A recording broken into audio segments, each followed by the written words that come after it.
Bem-vindos a mais um Digital Backstage. Aqui a gente fala sobre os bastidores da transformação digital. O que é ruído e o que é informação. Exatamente. Eu sou a Andréa Dietrich, eu sou estrategista de transformação digital e branding.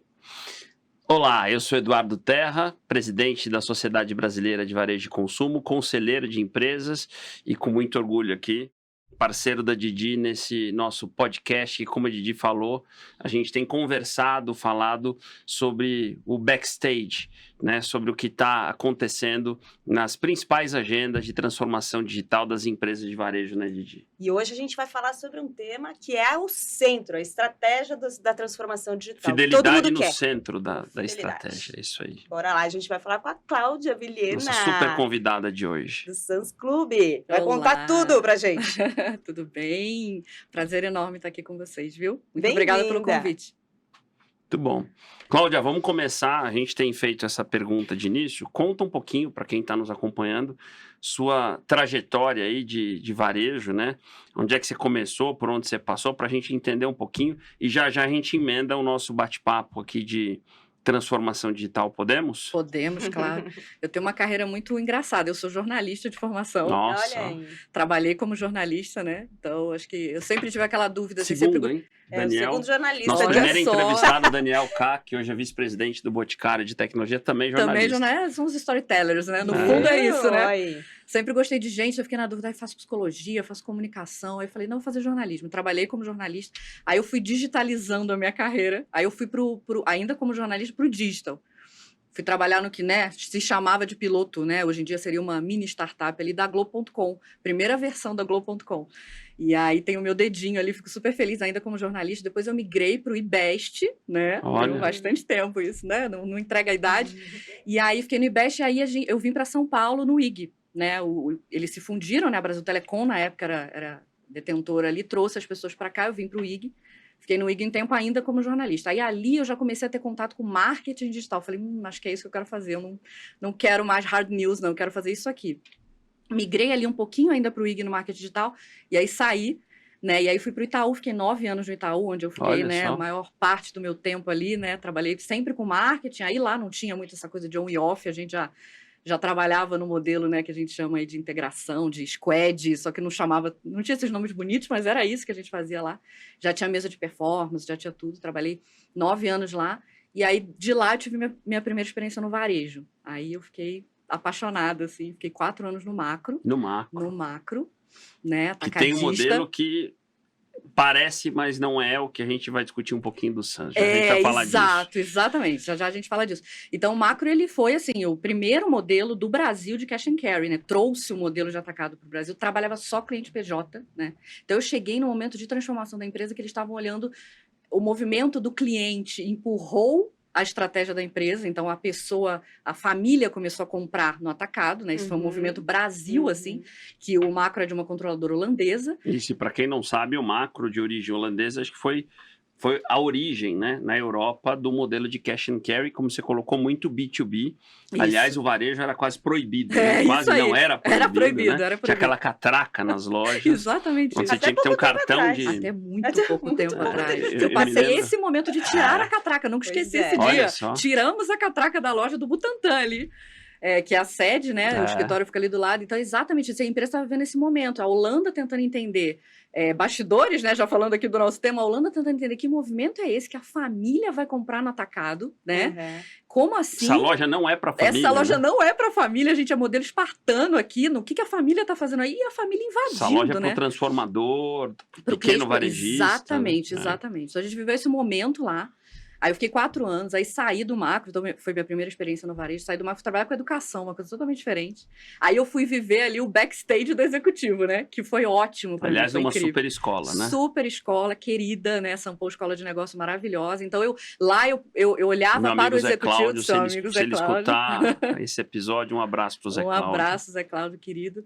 Então a gente ia lá e olhava pro executivo. Então lá eu olhava para como esse reskilling é tão importante, né? Era diretora de marketing, então eu trabalhava muito com alumni, enfim. Então era uma outra visão que me enriqueceu muito, Fiquei lá 2 anos, entrei assim, Que, uma por aliás, a mês. Sampo fez um processo de transformação digital também, né? Muito, muito. É, A Sampo Lit. tem o Lit, que é uma É. plataforma incrível, que usa inteligência artificial Pois é. para entregar o melhor conteúdo, né? Então, é realmente na prática, né? É a transformação da educação dentro Exatamente. da educação. Muito incrível. Que, aliás, é uma das poucas escolas que pratica o que ensina, É isso, né? exatamente. Eu acho que isso é muito legal. Isso é muito legal. Isso é E muito tem legal. um tema também de fortalecimento da mulher, do feminino, do Demais. conselho Sim. e tudo mais, que depois a gente, inclusive, Sim, quero podemos falar um pouquinho Podemos falar. E aí eu entrei lá um mês antes da pandemia, então foi aquela loucura, né? Eu lembro assim, acho que eu fui pouquíssimas vezes ao escritório e tudo trancado. Para São Paulo foi muito fácil, porque já era uma escola com DNA Isso. muito digital, então foi incrível, né? Fiquei 2 anos. E aí senti essa falta ali da mosquinha do varejo, né? Essa coisa que todo mundo Esse que ritmo trabalha... Esse fácil, ritmo tranquilo, né? Só que você estava contando pra gente nos bastidores que quando você chegou aí pra lá, você chegou a falar a famosa frase que muitos falaram, é o varejo nunca mais, né? Nunca mais. Eu lembro do meu marido, quando eu comecei a falar, eu não sei, tá me dando um incômodo. Ele falou, você vai voltar pro varejo, né? Aí eu falei, como assim? Eu falei que nunca. Ele falou, eu sei que você vai voltar pro varejo. Você era tão feliz. Eu falei, ai meu Deus, dá essa... você vê, né? Você vê. E Eu para quem também. não é do varejo, né, só para explicar, o varejo, a gente que vive isso há muito tempo, ele tem esse lado, claro, ele é muito difícil, né, pela pegada, né, pela complexidade, mas ao mesmo tempo ele é apaixonante. Então, Apaixonante. ele acaba, do ponto de vista dos executivos, dos empreendedores, tendo um pouquinho desse lado mágico de prender as pessoas, né? Eu ia comentar, né? Porque também, nos meus 8 anos e meio de varejo puro, foi onde eu fiz as minhas melhores amigas ali, porque a gente chorava, a gente sofria, mas a gente ria. É isso né? mesmo, Então, é isso acho mesmo. que a gente sofre, aprende, Nossa, e muito demais. junto, é muito intenso, né? Muito, E a gente exatamente sente isso. falta. O nível da intensidade, né? E eu acho que tem uma característica que é muito, assim, eu acho que é muito da personalidade mesmo, e de como você vê a vida executiva. Tem uma característica no varejo duas, na verdade, que me conquistam. Primeiro que é o servir, né? Essa coisa de realmente você estar olhando para o cliente. Quando eu trabalhei no Itaú, a gente olhava, a gente era muito customer-centric. Mas a relação com o cliente é tão distante, O trabalho que se fazia ali, de qualquer que seja ele, era tão distante de chegar no cliente. O varejo é real time total, seja para o bem, seja para o mal. Então, isso é muito, né, muito assim, é um ponto que me agrada muito. E o outro é a intensidade. Não tem um dia igual ao outro. Exatamente. Não existe isso, não existe. Tudo que você planejou, né? Então, a gente não tá lá loucos da Black Friday. Então, assim, uma Black Friday é totalmente diferente da outra. Então, mas eu já fiz Black Friday. Não, esquece. Essa é outra, né? Então, pós-pandemia, primeira Black Friday pós-pandemia, com Copa. Então, assim, então acho que é isso, assim, muito gostoso. E aí eu queria, você começou falando um pouquinho, né, de lá no Itaú, das salas de performance, a gente falando aqui de Black Friday e tudo mais. E aí a gente queria explorar um pouquinho justamente essa complexidade. A gente fala muito sobre a centralidade no cliente como o grande centro da transformação digital, né? Você olhar para justamente as dores, necessidades desse cliente e fazer a experiência em torno dessa relação ser mais forte, mais profunda e fidelidade, né? Gerar essa fidelidade, esse retorno. E como é que... Só que esse tema CRM dentro das organizações, ele é cabeludo. Né? Porque são milhões de fontes de dados, são vários tipos de dados, vários tipos de parceiros que você precisa articular para conectar tudo isso, aquelas montes de siglas, né? CDP, DMP, blá, blá, blá. Eu queria que você contasse um pouquinho, assim, como é que você, nessa sua trajetória, trabalhando com CRM, com Analytics, como é que você vê o desenvolvimento dessa competência, principalmente dentro de um processo de transformação digital, de um atacarejo, de um atacado, de um formato que, dentro das minhas experiências, nas minhas consultorias, a gente vê que, normalmente, o atacado é colocado como... esse não precisa digitalizar muito, porque esse aqui a gente, né... Esse é mais analógico. Esse é mais analógico, ele não está conectado. Na pandemia, obviamente, tudo isso mudou mais. Mas, assim, há quanto tempo a gente tem falado sobre isso? Conta um pouquinho sobre o papel do CRM, do que você tem visto dentro desse contexto. Eu brinco que o atacado é o varejo raiz, né? Isso, né? Aí. Basicamente raiz, bem raiz. Então, acho que tem 2 momentos, né? Por incrível que pareça, apesar... Eu trabalhei no macro de 2016 a 2020, então foi quase agora, e agora eu estou no Sams. Então, eu vejo que a pandemia foi realmente um divisor de águas muito importante, né? Mas eu acho que lá atrás, no macro, tinha uma questão muito de como fazer isso acontecer, né? Então, CRM na cabeça de muita gente do varejo, hoje em dia muito menos, mas era entregar oferta, né? Então, a Didi é vegetariana, não promociona picanha para ela. O Edu não gosta de vinho, não manda, né? Então, era isso. Basicamente, era isso. Como é que eu melhoro aqui a minha margem de negociação com o fornecedor para entregar a oferta certa? E aí você tenta, né, trabalhar mostrando que é muito mais do que isso, né? Então, acho que tem um processo de convencimento que hoje eu percebo que é bem mais fácil, né? Olhando para a transformação digital, mas eu acho que as pessoas confundem um pouco o que é CRM. CRM é meio área do cliente, então é um pouco de saque, é um pouco de, deu problema, aciona o CRM, teve problema no clube, aciona o CRM, então tem mandar um e-mail, é o CRM. É o CRM, exatamente, tem um pouco de dificuldade de entender. Então, acho que hoje, eu acho que existe uma coisa da área de analytics que é muito importante. E as empresas estão realmente acordando para isso, né? Ter dados, toda empresa tem dado, né? Tem empresa que tem mais, tem empresa que tem menos, né? Eu tenho a sorte, né? A gente brinca lá no Santos que a gente fala, a gente não pode morrer de sucesso, né? Porque eu tenho todos os dados, você pode imaginar, né? Desde sempre. Então, assim, mas ok, e aí? Né? Como que isso é relevante na jornada desse sócio, né? No caso do Santos e no caso do macro também, porque o macro tem um modelo de trabalhar, né? Um modelo de trabalhar o PJ e tinha o passaporte. Então, tinha os dados desse cliente, né? Tá bom, quais são os dados relevantes? Né? Tem muito dado. O que eu vou usar nessa jornada? Como é que eu faço um data lake, né? O que é data lake? O que é data lake, né? Que são dados organizados? Como é que eu coloco a TI do meu lado, né? Como é que eu priorizo isso na área de TI? Então, hoje, assim, eu percebo de verdade uma mudança que eu acho que foi demorada para acontecer, mas agora está muito mais acelerada. Então, eu vejo que não tem mais muito isso de chama a TI, né? Transformação digital no início era problema da área de tecnologia, né? Chama a TI. Perfeito. Depois virou uma coisa assim, como é que eu resolvo o meu processo? Esse negócio aí pode resolver meu processo. Até que é legal esse negócio de transformação digital, né? Dá para fazer. E agora não. Então, eu acho que agora eu percebo realmente essa mudança. Então, o que eu acho que é fundamental, e acho que é muito legal o podcast de vocês, porque quando a gente está vivendo isso, a gente acha que está todo mundo fazendo de uma forma muito boa e muito rápida, aí você se sente muito, você fala, gente, eu devo estar muito atrasado, né? Que é um pouco do que a gente tem discutido como executivo até o ISD. Tá todo mundo fazendo, eu não estou fazendo ainda desse nível, será que...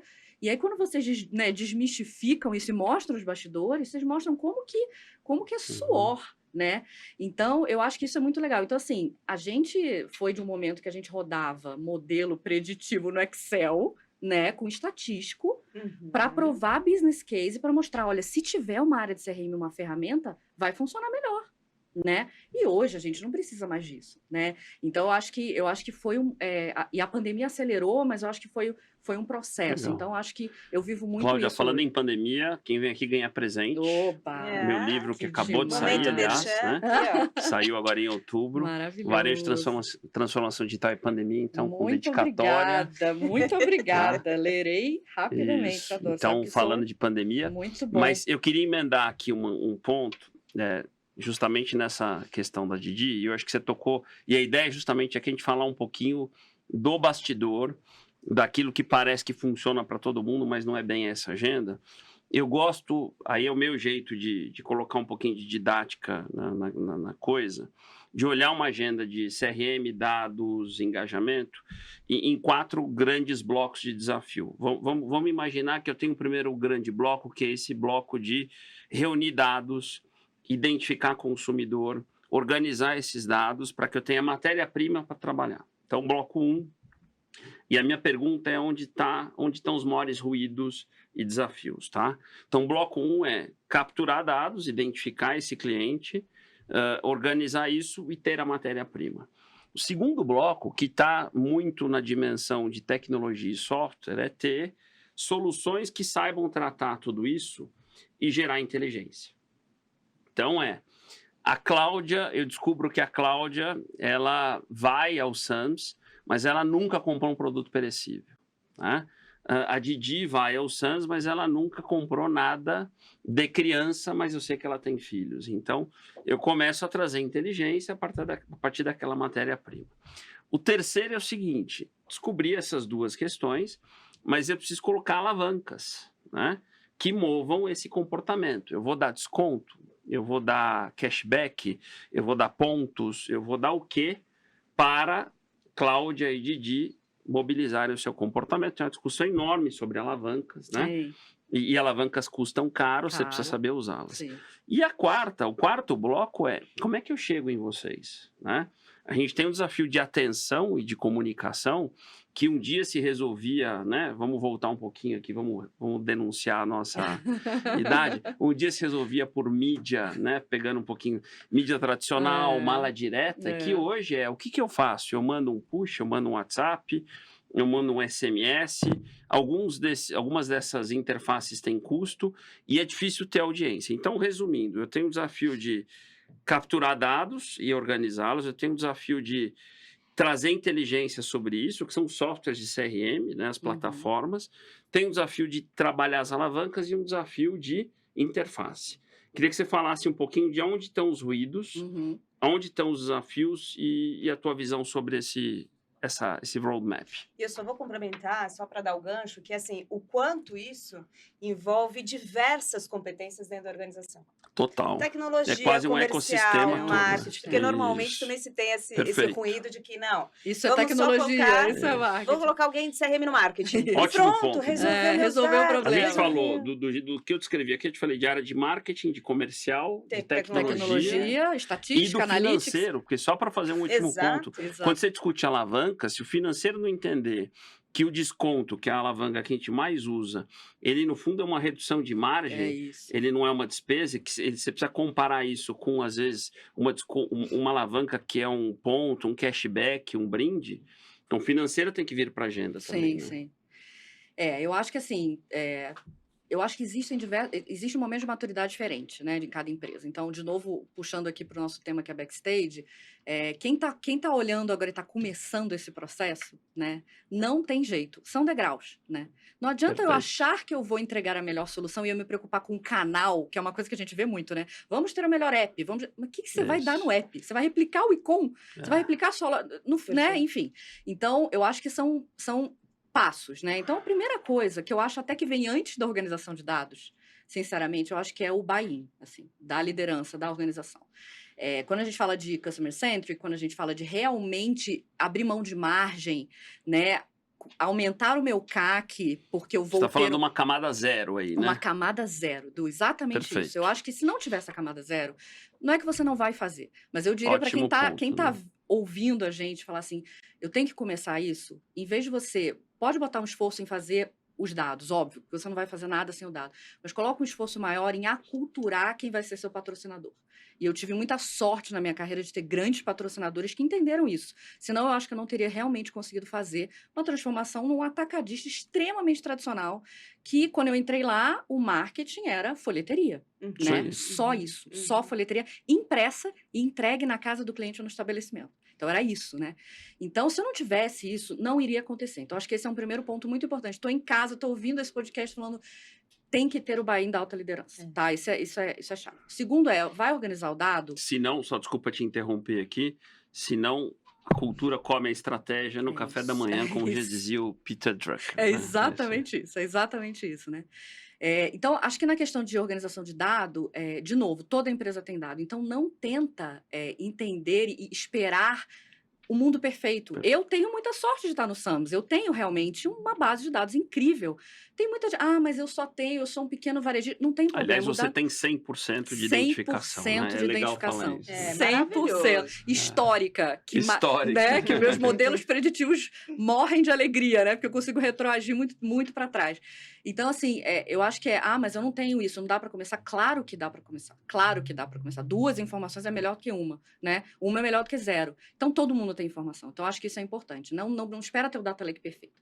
Tem que ter aquela informação ali para você consumir, né? Então, esse é o primeiro ruído que as pessoas ficam esperando o excelente, né? Para começar. E aí, continuam fazendo as suas jornadas muito ruins e muito, muito pobres, né? E aí, no segundo, na camada de software, ali eu acho que assim, o mundo é o limite, né? Eu brinco que ali, como varejista, grande varejista, a gente recebe startups, martechs de todos os... Essa semana eu estava vendo uma incrível, maravilhosa. Não estou desmerecendo, muito ao contrário, que é uma evolução do mapa de calor na loja, né? Então você vê quanto tempo cada pessoa ficou parada na frente da gôndola, interagindo com aquele produto. Incrível, incrível. Útil. Será? Será que eu preciso disso? Será que, né? Mas eu não tenho a frequência né? Como o meu cliente anda na loja. Mas você tem a venda, né? Então, assim, preciso desse... Não é uma dor. Não, hoje. exato. Para você, nesse momento, não é uma dor. Pode ser que, né, em outro contexto... Pode ser que fosse, mas eu digo assim, entende primeiro o que você quer entregar. Qual é o propósito dessa experiência? Eu quero fazer o quê com o meu cliente, né? Perfeito. E aí você vai procurar o parceiro certo, né? Tem que ter. Então, assim, e aí você vai ter... Cada empresa vai ter o seu momento de maturidade. Lá no macro, a gente não tinha nada. Então, a gente teve que convencer que isso era importante, que esse software ia acelerar. Então, a gente fez tudo na mão e tá tudo certo nisso, né? Vamos mandar a oferta, vamos ver o upsell, vamos ver ali o cross-sell, vamos ver, melhorou, não melhorou? Poxa, dá pra patrocinar? Então, dá. Conta como você começou, que você estava falando do modelo estatístico, assim. Sim. Então, justamente, acho que isso é muito legal, porque todo mundo acha que eu preciso contratar um mega software, que eu vou gastar milhões, e só daí que eu vou entender. E aí você tá com aquela Ferrari na mão e você não sabe nem Não sabe como usar. Exatamente. E aí, daqui um ano, você fala, ai, meu Deus, tô com, né, Exato, um problema na minha mão. Esse seu começo é muito importante. É aprender a manipular esses dados, é aprender a fazer as perguntas certas. Perfeito. Conta um pouquinho desse começo, depois, desculpa eu te interromper, Não, mas imagina, porque isso é tão faz parte, valioso. eu acho que é muito bom. As pessoas não têm isso. Não tem essa isso. Então, como eu falei lá atrás, é exatamente o primeiro e o segundo passo. Assim, eu poderia ir para um caminho de não faço se eu não tiver o software. Isso. Eu não tenho software. Eu preciso fazer, né? Eu não vou fazer uma transformação para o meu cliente se eu não fizer isso, né? Ele precisa disso. Então, como eu vou fazer? Eu tenho a base? Tenho. Eu tenho a venda? Tenho. Eu tenho o item que ele comprou? Tenho. Então, tá bom. Eu não tenho a pessoa para me ajudar, né? Então, vamos contratar um estatístico? Cláudia, você é área de marketing, precisa fazer com o estatístico? Hoje em dia, ninguém mais faz essa pergunta. Poucas pessoas fazem, mas na época... Contratei o estatístico. Então, o estatístico manipulava a base nos nossos famosinhos MVPs ali, né? Vamos pegar o cliente da pizzaria, vamos pegar o cliente da padaria. Em Excel, muitas vezes. Em Excel, Edu, em Excel. No primeiro momento, em Excel. Vamos entregar uma oferta customizada? Mas não passo oferta customizada no PDV. Só passo um preço em loja. Como é que eu vou fazer isso? Vamos fazer um piloto numa loja? Vamos. Então, as alavancas, né, as barreiras você vai derrubando, né? Senão, não vou fazer. Eu vou esperar o software que vai fazer uma RFI para contratar e tal. Não faz sentido. Então, foi muito disso, né? Então, roda isso lá, bota na loja parceira, vai descer um preço diferente pro PDV naquela loja? Vai. Como é que eu faço isso? TI me ajuda. TI legado, gente, né? Complicado, a gente sabe como é. Roda, dá para rodar? Dá. Em quanto tempo? 1 mês, tá bom. Em 1 mês eu consigo fazer isso aqui acontecer dentro do meu Excel. Vamos rodar? Roda, mensura o resultado. Eu sei quem é o cliente, eu sei se ele veio, eu sei se ele não vinha. Grupo controle, o básico da estatística ali, né? Rodou, business case, Holanda. O feito melhor que perfeito. E você está trazendo um ponto, viu? A Cláudia está trazendo um ponto. Grande parte das alavancas, que é aquele terceiro bloco que eu coloquei, que a gente quer fazer, eles acabam não acontecendo por uma restrição de tecnologia legada, né? Você está dando um exemplo perfeito. Vamos, para quem está nos acompanhando, né? Você quer fazer uma oferta customizada. Grande parte dos sistemas de PDV não permitem, né? Que é uma alavanca, oferta customizada, né? É oferta só para quem nunca comprou perecíveis, né? Parece simples, né? Do ponto de vista da ideia, Só que para executar você tem que ter parametrização do sistema e nem sempre você consegue. Nem sempre você consegue. Você vai parar uma operação? Como é que você vai fazer, né? Então você tem todo o seu... Aí vai para a famosa fila. Aí vai para a famosa fila. Aí você tem que ter um parceiro dentro da área de tecnologia ou, de novo, o seu sponsor na liderança para falar, vai fazer. Ou nos modelos mais ágeis, que isso, a tecnologia já está dentro de você. É isso. Aí você não tem que ir para fila nenhuma. Aí você não tem que ir para fila nenhuma, os graus de evolução. Mas aí você fala um ponto também que é sempre um desafio cultural, que é entender assim, estatístico, um especialista de CRM, mas eu tenho aqui um analista de marketing que é ótimo, ele não pode fazer isso? Exatamente. Ele então, manda os e-mails aqui para você, né? Ele se vira ali. Gente, essa é uma especialidade, isso é técnica. Nossa, isso tem que ser gente que sabe fazer. Pois é, mas essa é uma Dentro ou dúvida, fora, né? Estatística, dados, essa provocação da Didi é muito importante. A gente está falando disso como competência ou como especialidade dentro das áreas? Olha, de novo, eu vou voltar para a mesma resposta. Depende do momento que você tá, né? Eu tenho a vantagem, como eu falei de novo, de ter essa base ali. Então, problema de dado, eu tenho alguns problemas, óbvio, sempre terei, mas eu não tenho mais, né? Então, a primeira camadinha ali, o primeiro step já dei. Ok, como é que eu manipulo esse dado? Tem vários caminhos. Eu posso fazer uma manipulação simples, uma query, enfim, trabalhar esse dado numa primeira camada, ok. Mas dentro do meu modelo de negócio não faz mais muito sentido, porque eu já tenho as ofertas personalizadas dentro daquela experiência, né? Então, qual é o meu próximo passo? Meu próximo passo é jogar isso tudo dentro de um algoritmo, né? Para que esse algoritmo diga para mim o que é relevante nesse dado, porque eu não sei. Né? Eu não sei essa informação. Eu não sei se realmente o meu sócio ideal, olhando para o Sam's Club, é o sócio que consome XY% daquelas categorias, né? E aí eu tenho que cruzar, no meu caso ainda mais, porque eu trabalho só com uma base de sócio. Então eu tenho uma questão de renovação dessa base. Eu tenho 1 ano para trabalhar essa base para que ele viva a experiência Sam's e fale, uau, isso aqui vale muito a pena. Então, quem é esse modelo? Então, eu tenho que cruzar uma coisa com outra. As variáveis começam a ficar mais complicadas. Então, respondendo a sua pergunta, eu acho que nesse caso, especificamente, que eu estou mais avançada, é necessário totalmente um foco muito específico. Tanto que dentro da minha área de CRM, eu tenho uma área de CRM e uma área de Analytics. Elas se ajudam e né, trabalham em conjunto, mas elas são separadas. Elas têm atribuições separadas. Né? Quem vai construir o meu modelo de algoritmo, quem vai construir o entendimento dessa base do ponto de vista de dados é a área de análise. Quem vai traduzir isso em jornada é a minha área de CRM. Ai, né? que bom que você está falando disso, que isso é tão difícil as pessoas entenderem. São tantas camadas de CRM, CRM promocional, o Analytics, o dado. E essa questão das Martechs, desses tantos sistemas, assim, o que você colocaria também como, assim, composição necessária?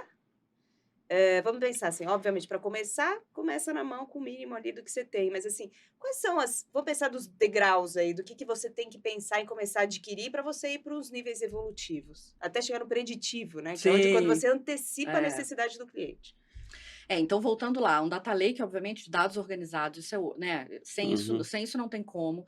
Depois, eu acho que você precisa responder a famosa perguntinha que é difícil, né? O que você quer fazer com esse dado? Isso. Né? Que pergunta você quer fazer para eles? Que pergunta você quer? Que jornada? Que problema você quer resolver nessa jornada? Né? Eu quero que ele compre mais? Eu quero que ele compre com mais frequência? Eu quero aumentar minha base de cliente? Eu quero...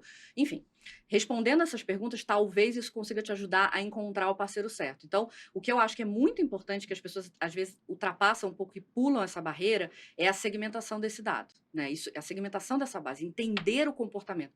A gente fala muito de reskilling do executivo, e aí tem essa discussão, né? Essa carreira de o que vai acontecer com a carreira de marketing, se vai, né? Com todas as carreiras, mas essa coisa de o CMO deveria ser CMTO, né? Então, eu acho que no fundo, sempre vai ter que haver, essa é muito do que eu acredito, que eu sou né, efetivamente uma profissional de marketing, que sempre vai ter que ter um olhar do consumidor.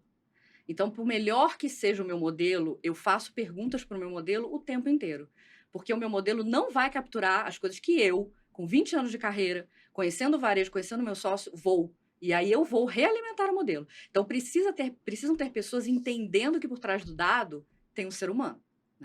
Então, fazer as perguntas certas, dar o marketing ali quase como uma pessoa da antropologia ali, né? Para entender comportamento. E aí o algoritmo vai te ajudar o que você não faz, né? O algoritmo vai fazer 200 vezes mais rápido o que você não faz, mas ele não vai fazer o que você faz, né? Então, tem que ter essa dobradinha. Segmentou realmente essa base, aí você vai construir jornada. E aí é test and learn, que a gente fala tanto, né? Qual é a alavanca certa? Para a Didi é uma, para mim é outra. Que ferramenta vai me ajudar a medir isso? Não adianta eu dar 50 alavancas, que aí o financeiro vai te matar, você só vai prejudicar mais, vai falar, qual é o resultado? Poxa, não sei. Então, para a Didi é cashback, para mim é frequência, para mim é aumentar a penetração em uma categoria. Qual é a alavanca que eu vou puxar para cada tipo de cliente? Então, realmente, assim, é um trabalho que ele é contínuo, né? Complexo, multidisciplinar ali, né? Tem pessoas de todos os tipos de áreas, de hard e soft skills trabalhando num processo como esse. E você tem que ter um pouco de resiliência e tranquilidade, que são etapas que você tem que cumprir. Se você quiser se atropelar, e dá muita vontade de atropelar, né? Você olha uma sazonalidade, a gente trabalha no varejo, ai meu Deus, mas eu quero rodar isso aqui, calma. O modelo não está pronto. Aí você fala, tá bom, então vamos com esse aqui? Esse aqui está mais acurado? Qual a margem de erro? Essa margem de erro aqui está em 7. Tá bom, vai. Então vamos nesse aqui. Então, acho que tem um pouco disso, né? Cláudia, mas eu tô ouvindo você falar e fica muito claro, evidente, você acabou mesmo de dizer, você se define como uma executiva de marketing, certo? Sim. E no teu discurso, nesses minutos incríveis que a gente está te ouvindo aqui, tem muita tecnologia, né? Então, essa ideia de que um CMO vai virar um CMOT de alguma forma, eu acho que a carreira do executivo de marketing já é tech demais, não dá para desassociar. Não tem Ao mais caminho mesmo ao contrário. tempo, também no teu discurso tem muita estatística embarcada e muito dado, né? Porque se a gente colocar o consumidor no centro, para colocar o consumidor no centro, você tem que entendê-lo. Para entendê-lo, você tem que trabalhar dados.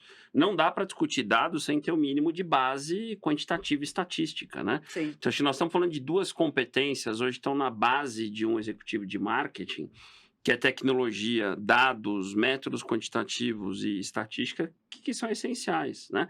Claro, profissionais especializados são bem-vindos, mas a minha visão é que eles ajudam a construir uma estrutura. Isso. Mas, do ponto de vista de carreira, né, Didi, a gente tem trazido um pouquinho de provocações aqui para a carreira, as múltiplas carreiras que formam o digital do varejo.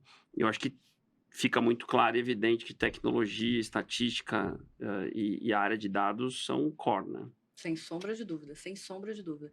Eu acho que na carreira de marketing e tecnologia em si, acho que eu diria que é impossível não ter mais, mas eu digo mais, eu acho que para qualquer executivo, em qualquer posição... qualquer área, né? Recursos humanos, Acabou, ficou exato, igual. não tem mais isso. Então, assim, e eu acho que... Aí eu trago muito da experiência do que eu vivi na São Paulo, né? Então, assim, eu acho que o executivo, ele tá... Você viveu, você formou executivos, né? É isso, e ele tá muito desbussolado, assim, né? Porque eu vou pra cá, eu vou pra lá, o que eu preciso fazer? Então, agora... Desbussolado? Bom, hein? Você não conhecia, não. Não é, mas não é verdade. É um desorientado high-tech, né? High-tech. Adorei. Maravilhoso. Mas é isso, a gente falava isso muito na São Paulo, né? Porque mudou muito rápido, né? Mudou muito rápido. Então, assim, nossa, então tá. Então, agora eu preciso entender de blockchain, de IoT, de cloud. Você não vai precisar programar, mas você precisa entender. Flash News, você precisa entender. Quer discutir metaverso sem entender blockchain? Temos o não um problema. programar é relativo. Quero mencionar aqui um amigo, o Mariano Gomide, que é o fundador da Vtex.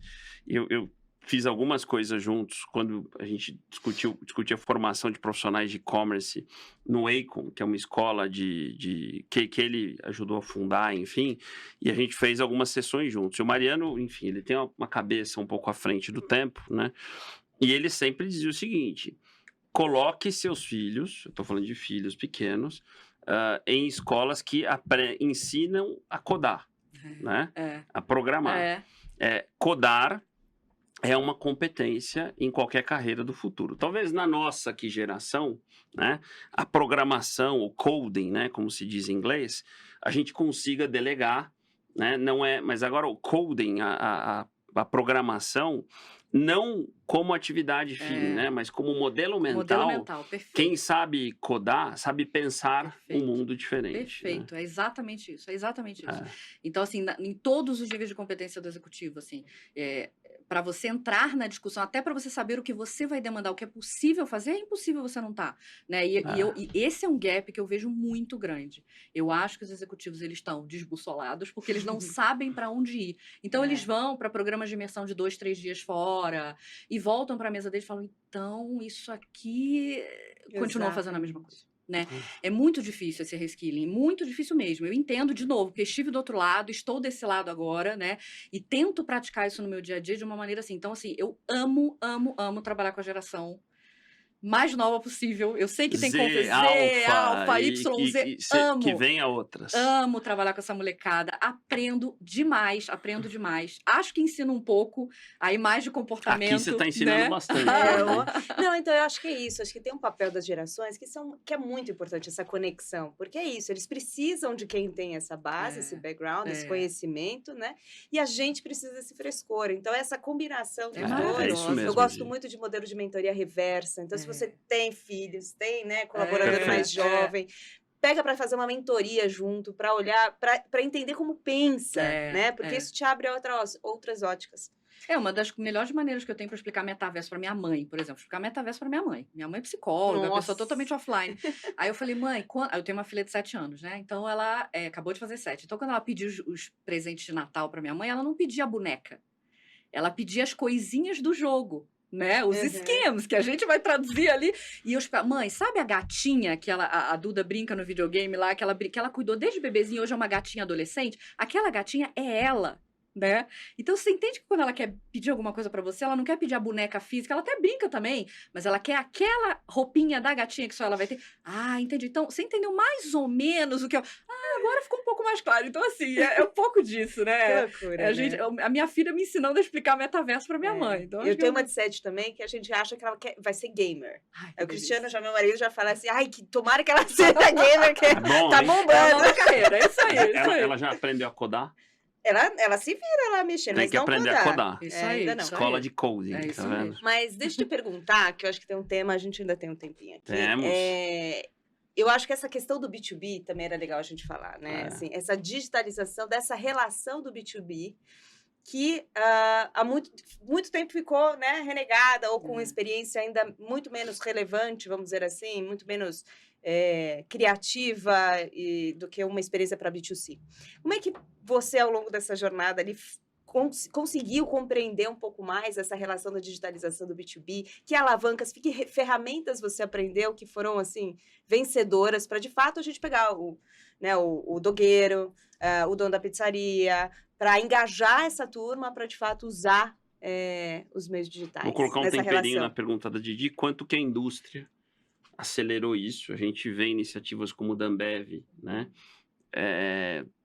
Da Unilever, né, para citar duas, que colocaram muito recurso, né, para aceleração dos canais B2B digitalizados, né? Estou falando de BIS, que é um portal B2B, do Compre Agora, da Unilever, enfim, que são projetos robustos e que aceleraram muito esse dogueiro, esse varejista a comprar, né? Sabe que esse ponto é bem interessante, porque pegando ali um pouco, né, de onde eu tive ali a primeira experiência, que foi no macro, o olhar era muito voltado, quando eu entrei, né, e era muito do DNA da empresa, muito voltado para o pessoa jurídica, para o transformador. Mas quando a gente foi pilotar CRM, a gente queria pilotar no PF. A gente pilotou no PJ e depois a gente foi mudando para o PF. E aí tinha muito dessa resistência do pessoa jurídica, né? Tinha bastante da resistência da empresa em olhar para como eu vou chegar nessa pessoa jurídica. E aí a gente fez o que a gente, né, de marketing sabe fazer. Foi para campo, né? Foi falar com essa pessoa, foi fazer uma pesquisa de campo. E aí a gente percebeu o óbvio, né? Eles usavam 100% do WhatsApp. 100% o dia inteiro. PJ é PF. PJ é PF, exatamente. Ele compra para casa e para o estabelecimento, é isso aí. Ele tinha realmente uma resistência, isso naquela época de e-commerce, ainda foi antes da pandemia, né? Ele comprava, era muito engraçado, ele comprava muito pelo televendas e recebia no estabelecimento dele, então era o canal de venda dele. E aí o televenda se digitalizava falando com ele via WhatsApp. Começou a tirar pedido via WhatsApp, mandava para a loja, de forma totalmente manual. A gente tentou, digitalizou esse processo. Que já é uma compra não loja, vamos dizer. Já é uma compra não loja, exatamente. E aí a gente digitalizou essa ferramenta, né? Então ele botava o pedido dele direto. Então isso já foi uma primeira digitalização. E aí, mas o canal dele era o WhatsApp. A gente viu uma barreira muito grande. Mas eu tenho que entrar num lugar para comprar? Não, mas eu prefiro ligar pro fulano. Né? Eu quero falar com o fulano. E aí a gente está falando muito do cliente que na época consumia muito do macro, que eram mais os pequenos transformadores, né? Então tinha esse ponto de entrar. Já depois ali na pandemia, isso obviamente assim, não teve como ser diferente, né? Mudou, então teve que mudar, né? Então hoje no Samos a gente atende também o PJ, é uma participação bem menor do que no macro, claro, mas a gente atende também o PJ, e aí a gente já vê uma outra cabeça. Ferramenta de cotação online, e-commerce para ele, não quero me misturar com o PF, o PF compra pequenininho, faz fila no caixa, eu quero minha fila separada, eu quero o WhatsApp para falar com o diretor do clube porque ele me entende. Então, e aí já estão extremamente digitalizados. É por isso que eu digo, a pandemia, né, óbvio, ela acelerou e ela escancarou. Então, acho que a gente consegue ver uma mudança de comportamento muito grande. Vale um parênteses aqui, eu estou lembrando, talvez não é todo mundo que esteja nos acompanhando, que saiba exatamente o que é o Sam's Club, do Claro. ponto de vista histórico e o momento que ele está no Brasil. Vamos fazer um parênteses Vamos, rapidinho? Quer dizer, vamos. Sam's Club nasce como uma divisão do Walmart nos Estados Unidos, né? Isso. Clube de compras, onde ele atende, você vai me corrigindo, Claro, tá? claro. O público B2B, como o Macro fazia, mas já na sua origem, ele entende que este PJ também é PF, né? Então ele tem essa harmonia. Vem para o Brasil no começo aí meados da década de 90, junto com o Walmart, fica muito tempo e hoje, né, com a aquisição que o Carrefour fez das operações aí que eram um dia do Walmart, a marca Sam's Club fica dentro desse guarda-chuva, correto? Exatamente isso. Perfeito, exatamente E são isso. quantas lojas hoje? São 42 lojas. Tá, Então, 42 clubes. a gente chama de clube. E para comprar tem que ser um membro. Para comprar, que tem se que ser paga um membro. São R$75 a anuidade, R$6,25 Quer dizer, ali por isso que a gente mês. falou que a compra obrigatoriamente é identificada. Que é exato. member only, né? É isso aí, member only. Então, a gente tem uma estratégia ali de clube de compras, barra atacado, um atacado diferente, porque, claro que a gente tem produtos para o dia a dia, mas o tripé ali do Sam's é produtos clube size, né, como a gente fala, que são Isso. embalagens que a gente negocia com a indústria para tamanhos especiais, só tem no Sam's, né? Isso. Produtos importados e exclusivos, então a gente tem uma gama enorme de produtos que você não encontra em outros lugares no Brasil, você encontra lá.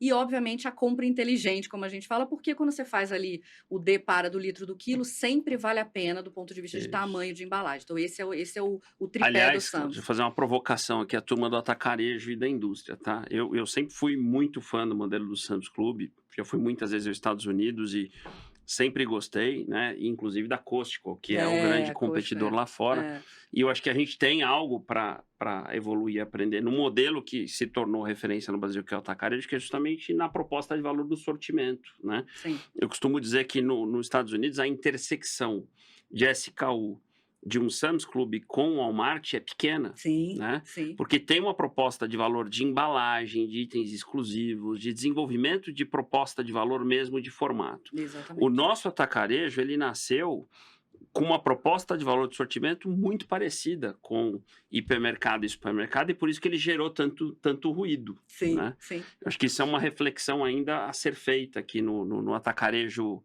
original tradicional, brasileiro. eu acho que é isso mesmo. E o próprio atacarejo tradicional, vamos dizer assim, ele está percebendo essa mudança Sem da dúvida. demanda do C&D.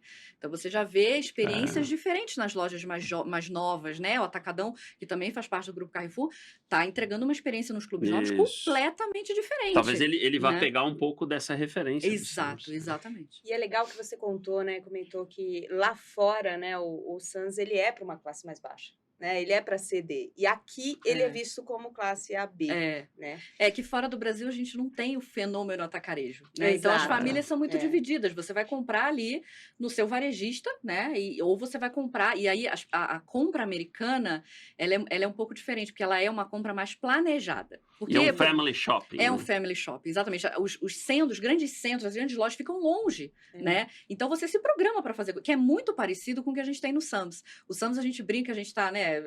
Enfim, segmentando ali, entendendo o nosso sócio. Tem a pessoa que vai passear no Sam's. O Sam's é um passeio para a família. É um perigo quando eu vou no Sam's. É um perigo. É uma delícia, né? Ainda tem cama elástica para ver, Tem cama elástica, tem o furô. O furô é maravilhoso. E assim, só para a gente comentar um pouquinho desses... O que é bastidor ali de um processo de clube de compras? Do desafio de sustentar um modelo como esse, porque você olhando isso parece fácil, né? É super, super bom, né? Super rentável e tudo mais. Mas conta um pouquinho mais do desafio de um programa que é um clube de compras, que não é um programa de fidelidade tradicional. Se paga para participar, né? Exato. Então, aí... Aliás, só assim, a Amazon Prime não tem vergonha de dizer lá atrás que a inspiração do Amazon Prime do Jeff Bezos foi baseada em Sam's Club. É isso aí. E fora do Brasil, as pessoas têm muito mais facilidade em entender o clube de compras. Aqui no Brasil, as pessoas falam, mas por que tem que pagar? Elas não entendem o conceito de clube. Tá tudo bem, acho que é nosso papel no Sam's, que é o único modelo aqui, explicar, né? Acho que a gente tem realmente que fazer isso. Então, acho que assim, uma das coisas que é muito boa no Sam's, né, para quem trabalha com CRM, é que não tem como discutir se o cliente está no centro ou não. Eu não tenho negócio se eu não tiver sócio. Acabou. O varejo tradicional, se eu fizer a melhor O promoção do sócio mundo... é um membro, O né? sócio é um Pra pessoa membro, entender. A gente acaba ficando com os vícios de linguagem de chamar loja de clube e cliente de sócio, né? Mas é um membro. Então, no varejo tradicional, se eu fizer uma excelente promoção, eu abro a minha porta, minha loja lota, né? Não precisa nem botar ali no intervalo da novela, né? Eu não. Eu posso fazer a melhor promoção. Eu não boto uma pessoa dentro do clube. Se eu não comunicar, via CRM, porque eu só vendo para membro. Você não está passando na porta do Sam's Club, né? Eu vou dar uma passeada. Não faz isso, né? Você é sócio. Você é engajado antes na proposta de valor. Então, isso é uma coisa, para quem trabalha com CRM, muito boa, porque existe realmente um pensamento de sócio. A base de sócios, a base de clientes é o ponto número 1, né? O entendimento dessa base. E, obviamente a minha área está tentando e está fazendo isso, né? Para que essa informação circule de forma cada vez mais fluida, real time, para que eu consiga entender que momento eu estou, qual o tamanho da minha base ativa, quantos sócios eu estou perdendo, quantos sócios eu estou a renovar, né? Dando tecnologia para esse processo dentro do clube, que é ali que a mágica acontece, né? Quando eu tenho um sócio a renovar, né, depois de um ano, né, a gente aqui sabe, eu sei exatamente a data ali que vai renovar, mas se você não sabe a data que renova a sua assinatura, você não lembra disso. Aí você vai comprar. Se eu não tiver um processo de clube ali, dentro da minha operação, você pode estar uma semana de renovar. Você compra, vai embora e ele não renovou a sua anuidade, né? Então, tem todo um processo ali de realmente abrir a loja, olhar a base de sócios, quantos sócios eu tenho a renovar, quantos estão vencendo hoje, quantos vencem amanhã, né? Qual o tipo de sócio que eu tenho, o perfil de cada sócio, do meu clube versus o clube do meu lado. Então, essa coisa da cultura do cliente é muito legal. Então, acho que como bastidor, assim, do lado bom, é que a gente não precisa aculturar a questão do cliente, porque está no DNA, né? Se eu não tiver sócio, eu realmente não vou vender. Não adianta a mídia, não adianta nada que eu venha fazer do lado de marketing, porque eu não vou atingir a pessoa que já pagou a anuidade, né? Muito bom. Muito bom. Acho que estamos, infelizmente, passou rápido, mas... Muito bom. Deu para ver a habilidade jornalística dela aqui, Nossa. né? Nossa, impecável! Cláudia, a gente tem pedido no final, e até pegando um pouquinho da tua experiência com a educação executiva, acho que muito do espírito aqui é ajudar as pessoas a Sim. entenderem o momento do digital, da transformação digital e do backstage. Traz um aprendizado que o que vem na tua cabeça aí dessa tua experiência incrível que você trouxe pra gente aqui, o que vem na tua cabeça para dividir no final dessa sua jornada de digital aí, de varejo? Aquilo que ninguém nunca te contou. O que você pode dividir assim? Essa aqui eu gostaria de saber que tivessem antes. me contado, né? Isso. Olha, eu vou falar uma que eu acho que é muito importante, porque a gente está falando aqui para diversas pessoas que devem estar ouvindo o podcast, mas eu queria focar nas pessoas que estão passando por esse primeiro step, que eu sei que estão cruzando a arrebentação, que é muito difícil, né? Então, eu queria dizer que, assim, a grama do vizinho não é mais verde que a sua. Fica tranquilo. Uhum. Vai realmente, bota o seu plano, executa, testa, aprende rápido, erra rápido, aprende rápido. Mas assim, se foca no seu processo, né? Porque a partir do momento que você olha, quando eu entrei no Sam's mesmo, eu olhava e falava, nossa, isso aqui é o meu sonho de consumo. E tem um monte de coisa que não é assim, tem um monte de coisa que tem que arrumar, né? Mas a grama é sempre mais verde lá fora, né? Então, acho que essa é uma coisa importante, assim, resiliência, obviamente, mas tranquilidade de ir no processo. Né?